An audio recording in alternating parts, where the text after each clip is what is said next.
Much has been said by a lot of people about holding those who actually committed crimes as part of the Epstein satanic worldwide pedophile ring, for those people to go to prison. And of course, we absolutely agree. They need to be held to account if they committed crimes as part of this ring. But what's not really being spoken about, even by some people who are in the files, like Musk, for example, who is calling for accountability for those who did the wrong thing, but what's not being spoken about a lot is the fact that if you chose to associate with this known pedophile, especially after his conviction, for whatever reason whatsoever, you do not belong in any position of leadership, authority, influence, nothing. You should be shunned from public life completely, even if you never actually committed a crime, because it really speaks to the quality of your character, which is there is no quality of your character if you chose to associate with, be in business with, even exchange emails with this guy. Why? Because after his conviction, he was a known pedophile, right? For a lot of people before his conviction as well. But let's just say, give people the benefit of the doubt.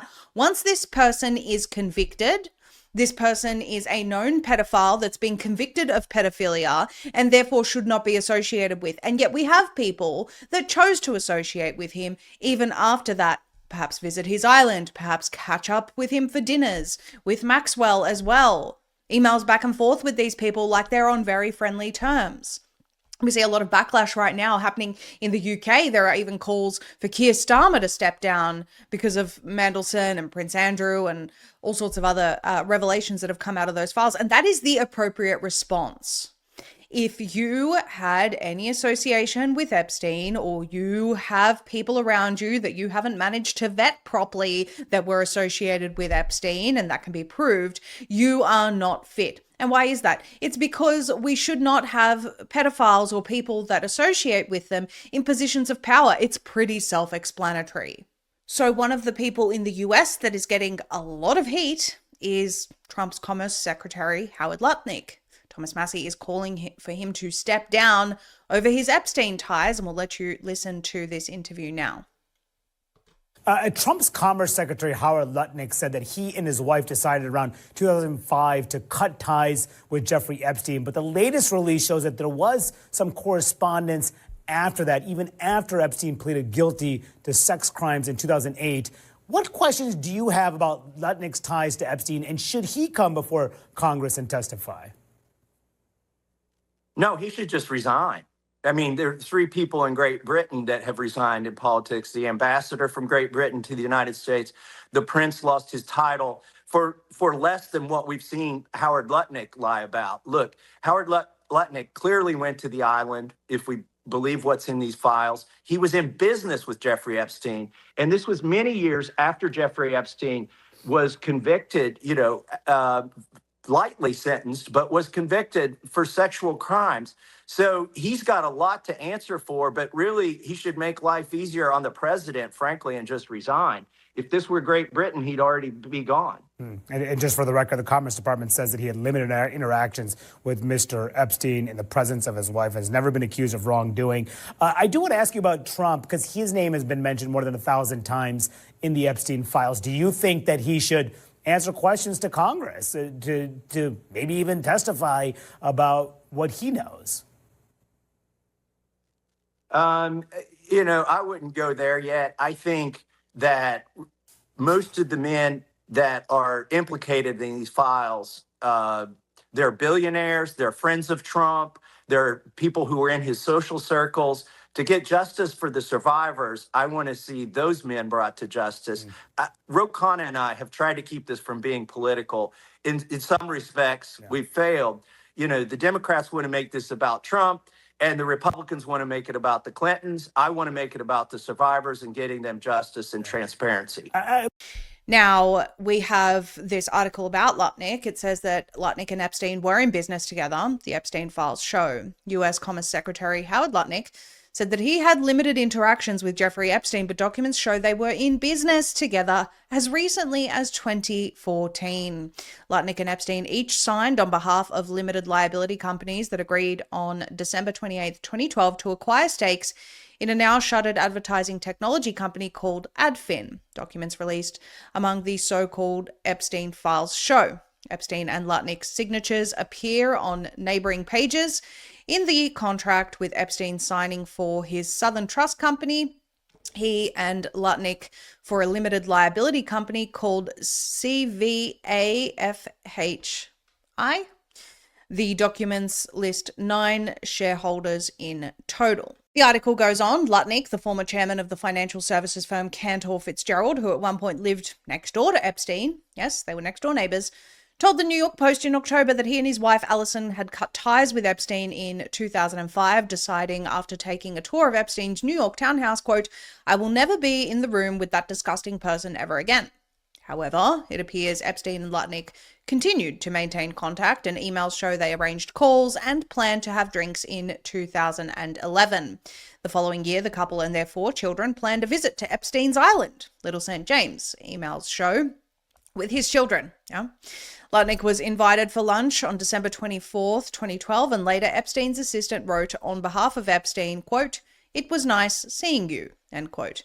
Their Adfin deal was signed 4 days later. Source close to Lutnick told CBS News, Cantor Fitzgerald was a small minority investor in Adfin. At the time of doing the deal, as a minority investor, Mr. Lutnick would not have any knowledge of who the other investors were. 11 days after that, on January 8th, 2013, Epstein had his assistant forward Lutnick a document related to a casino legislation in the US Virgin Islands where Epstein had his island and a variety of business dealings. A spokesperson said Lutnick, quote, ignored the document sent to him. When asked for comment about their business dealings and documents concerning Adfin, a spokesperson for the Commerce Department responded with a statement it had previously issued about emails showing Lutnick planning to visit Epstein's Island in 2012. Quote, "This is nothing more than a failing attempt by the legacy media to distract from the administration's accomplishments, including securing trillions of dollars in investment, delivering historic trade deals, and fighting for the American worker. Secretary Lutnick had limited interactions with Mr. Epstein in the presence of his wife and has never been accused of wrongdoing," the statement said. So, as untrustworthy as the MSM is, and as much as we all can't stand them, this was obviously just a standard attempt at establishing some facts. These emails, which, by the way, the response from Lutnick's team didn't deny that that was a real exchange. The exchange says that he plans to visit the island with his wife and children. What say you? And the response is, "This is the legacy media's attempt to distract from all our accomplishments, but we're still not actually going to confirm or deny whether that visit actually happened or whether the intention was to visit with the wife and children." Well, that's kind of important. And that's not actually an attempt to distract. People need an answer to that question. And the response, in my opinion, is quite disturbing, actually. The article goes on that correspondence relating to Adfin continued until at least 2014, when one of the shareholders, David Mitchell, wrote to Epstein regarding additional fundraising involving Cantor Ventures, a venture capital subsidiary of Cantor Fitzgerald. Lutnick had been president and CEO of Cantor since 1991 and was elevated to chairman in 96. Also in 96, Epstein sold a property located at 11 East 71st Street in New York to an entity called Comet Trust, which 2 years later sold the property to Lutnick. It became his primary residence next door to Epstein's New York City mansion. By the time Epstein and Lutnick agreed to buy stakes in Adfin, it had been more than 4 years since Epstein agreed to enter a guilty plea to Florida state charges of procuring a child for prostitution and soliciting a prostitute. The case brought forth allegations of far broader sex trafficking and victimization of girls, but it wasn't until 2019 that Epstein was charged with federal felonies, including trafficking. So, and then it says he died in jail in the weeks after his arrest, or so we're told. In the wake of the release of the Epstein files, Lutnick has been one of a broad international network of powerful Epstein associates who distanced themselves from the financier, only to be asked now to clarify relationships with him that appear to be closer or lengthier than they previously acknowledged. Epstein appears to have been aware of the public relations challenge he posed to people that were close to him. Emails show in 2017 he agreed to donate $50,000 to a dinner in honor of Lutnick. "Hope PR is okay," Epstein wrote to billionaire hedge fund manager John Paulson, an organizer of the dinner. Epstein declined to take a table awarded to donors of that level, writing that Lutnick could fill the seats. Their relationship continued into the next year, 2018, when Lutnick emailed Epstein apparently complaining about an expansion plan for their neighboring Frick Collection Art Museum. Lutnick warned Epstein that the renovation might, quote, block your sunlight and views. You should put in a letter. I'm sending a lawyer. Don't ignore this, Lutnick wrote to Epstein. So we've said this before, and we will say it again just to be extremely clear. Being mentioned in the files or even being an associate of Epstein doesn't necessarily mean you committed any crimes against children. So that is a separate thing that has to be established, and those people need to be investigated, arrested, and have their day in court, obviously. But what it does show, even if they weren't involved in the more depraved acts, is a serious flaw of moral character.